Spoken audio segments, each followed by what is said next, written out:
My name is John Harris, and in 1978, I was about to graduate from high school. 2 days before the ceremony, my class decided to have a picnic at a lake on the outskirts of New York. The day was sunny, but the lake water was cold, typical of that region. I clearly remember the excitement in the air, the laughter of my classmates, all excited about the prospect of a new beginning. Upon arriving at the lake, we set up our tents and spread towels on the shore. The smell of ham and cheese sandwiches, fresh fruit, and homemade cookies filled the air, mingling with the scent of nature around us. It was the kind of day that seemed too perfect to be real, and I felt at peace, surrounded by friends I trusted. While some of us started playing volleyball, others preferred to relax and soak up the sun. The water looked like a mirror, reflecting the cloudless blue sky. Despite the warmth of the day, the memory of the cold water made me hesitate to take a dip. After all, it was a chance to have fun without worries, but the lake itself still intimidated me. I decided to join the group playing frisbee. The laughter and shouts of excitement echoed through the area, creating a symphony of youth and joy. At the back of my mind, however, there was a persistent caution, a premonition, perhaps. Something told me that day would be more memorable than I could have imagined. Between throws, I looked towards the lake and saw a distant floating platform. Some of my friends were there, waving for me to join them. The challenge in their eyes was tempting, but the thought of entering that cold water made my muscles tense just thinking about it. Finally, I gave in to the friendly provocations and prepared for a dive. With a war cry and a quick run, I plunged into the icy water, feeling the impact of the cold take over my body. It was as if a million needles pierced my skin at the same time, but my competitive spirit propelled me forward.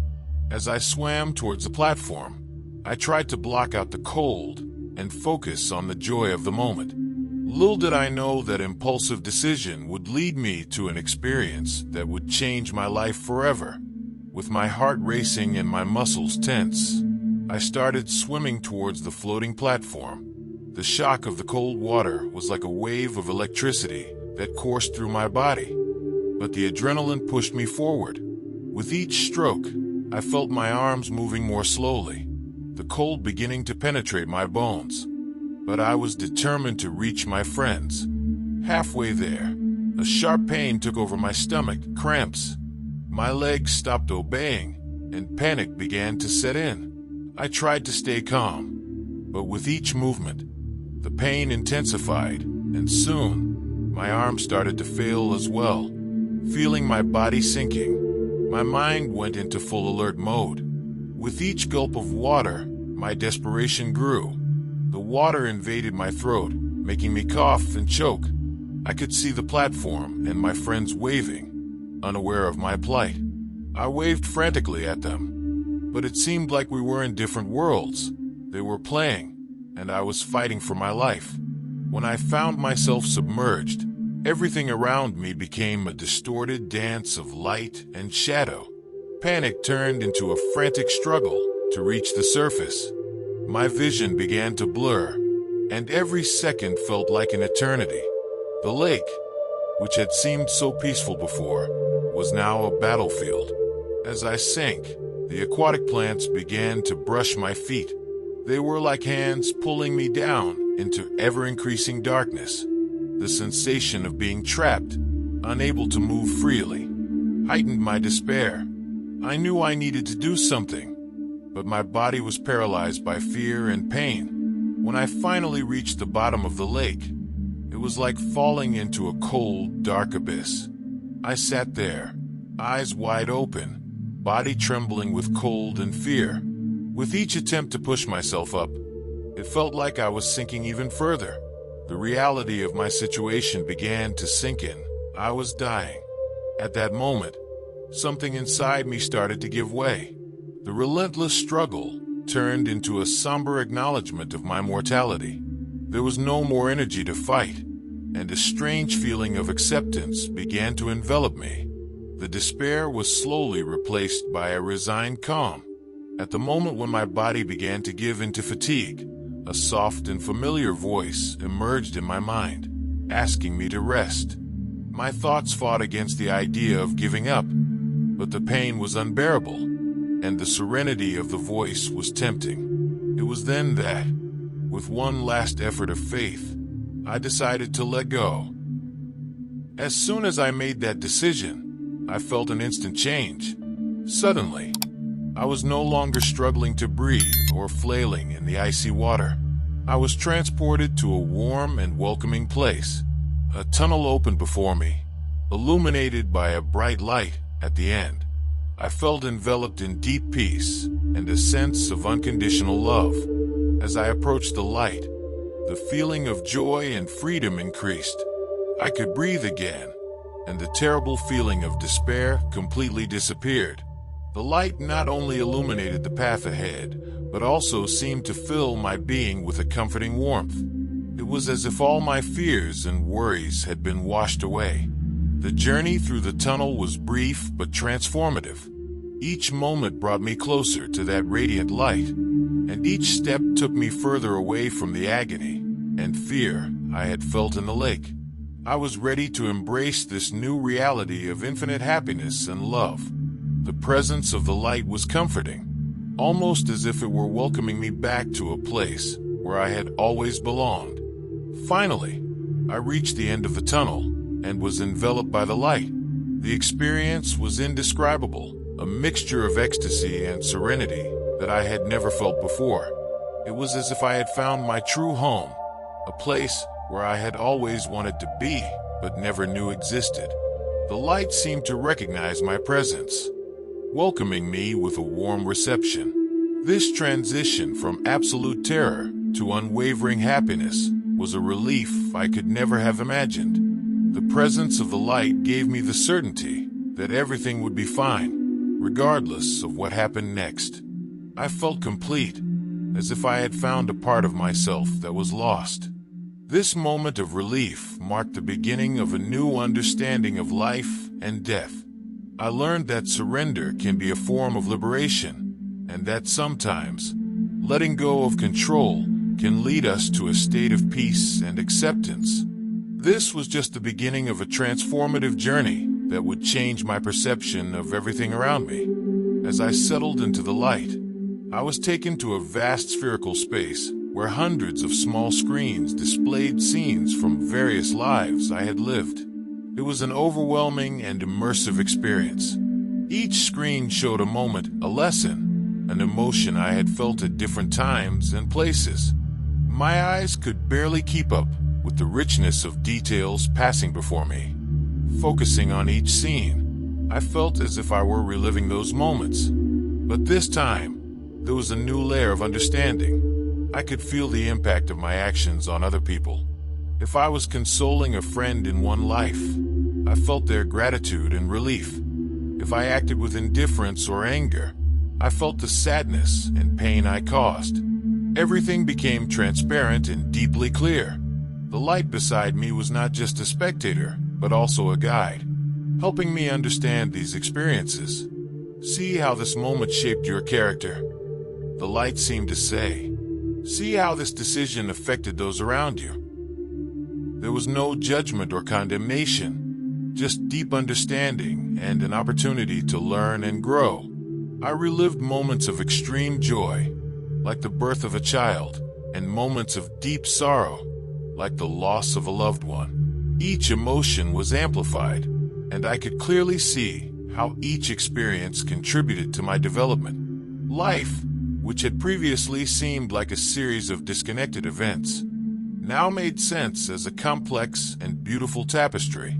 The diversity of lives I observed was astonishing. I saw myself in different bodies, cultures, and planets. I experienced life as a man and a woman, young and old, rich and poor. Each life was a unique lesson, a piece of the puzzle that made up the entirety of my existence. And with each piece that fit, I felt a sense of completeness and fulfillment. Time seemed irrelevant in this spherical space.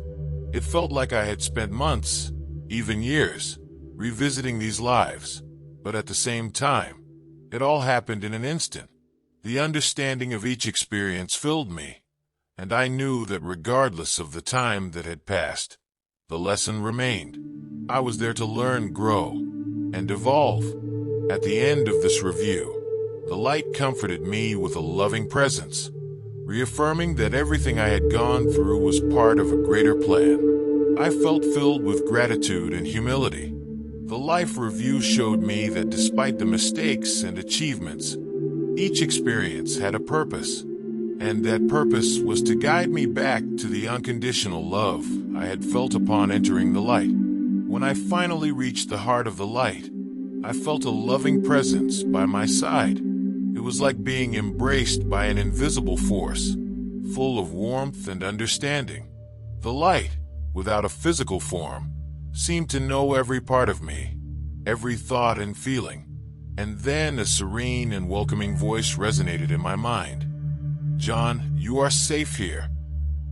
Communication with the light was telepathic, with no need for spoken words. I could feel its humor, its joy, and its wisdom. The light had an almost paternal presence, and its wisdom was unquestionable. There was a deep sense of belonging and acceptance, as if I had returned to a home I had always known but had forgotten. During this interaction, the light showed me the true meaning of my existence. It explained that all the differences we perceive on Earth, races, religions, genders, are just costumes we wear for our temporary journeys. In essence, we are all part of a greater whole, connected by an invisible thread of love and compassion. The light shared with me a vision of Earth, where I could see humanity from an elevated viewpoint. I saw people from all parts of the world, living their lives, facing challenges, and experiencing joys. Each person played their role, contributing to a grand cosmic theater. And no matter how distinct their stories were, all were interconnected by a web of shared experiences. The most impressive aspect of this communication was the revelation that I, like everyone else, was an eternal being. The light explained that our lives on Earth are just brief chapters in an infinite story. Each life offers us lessons and opportunities for growth, and the true essence of who we are transcends any earthly identity. The light encouraged me to look at my past experiences with compassion and understanding. "John, everything you went through served a greater purpose," the voice said. "Every joy and every suffering contributed to your spiritual growth." This perspective transformed my understanding of pain and suffering, helping me to see the beauty and value in every moment of my existence. Finally, the light assured me that love was the most powerful and essential force in the universe. Love unconditionally, for it is through love that you connect with the divine, the voice said. This simple yet profound teaching stayed with me, forever changing the way I saw myself and others. Communication with the light was a transcendental experience, filled with wisdom and love that would echo in my being forever. After an eternity of peace and enlightenment, the light told me it was time to return. At first, I refused to believe it. It can't be, I thought. I'm finally home. But the light insisted with loving firmness. "John, you must return." There was something in its voice that told me this was an inescapable truth. Even if I couldn't fully understand it at that moment, I resisted as much as I could. The idea of returning to my physical body, that place of pain and limitations, was unbearable. I argued internally, pleading to stay, but the light was unwavering. "You have more to learn, more to share. Your journey is not yet over," it told me. Each word was spoken with a compassion I couldn't ignore. The moment I accepted my fate, I was torn from the light and thrust back into my body with immense force.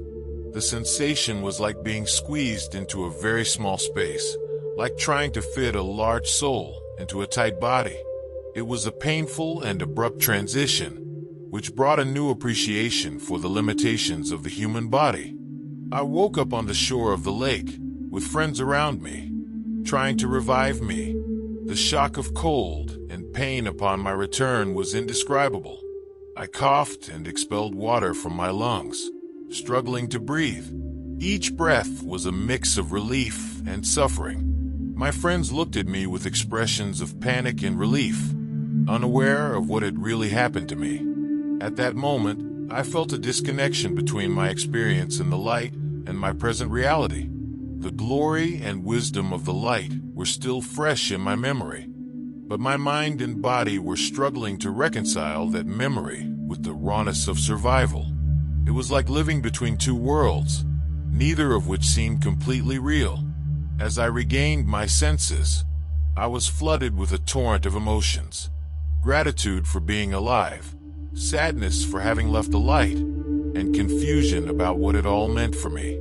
My body was weak, but my mind was swirling with memories of the experience.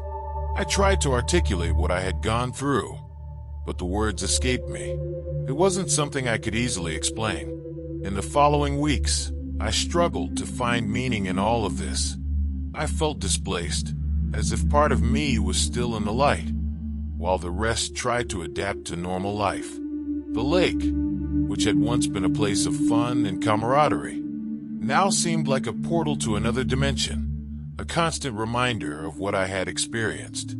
After returning to my daily life, I felt a profound impact from the experiences I had in the light. In the first few days, I isolated myself, processing everything that had happened. The images, sensations, and lessons I experienced were not easy to share.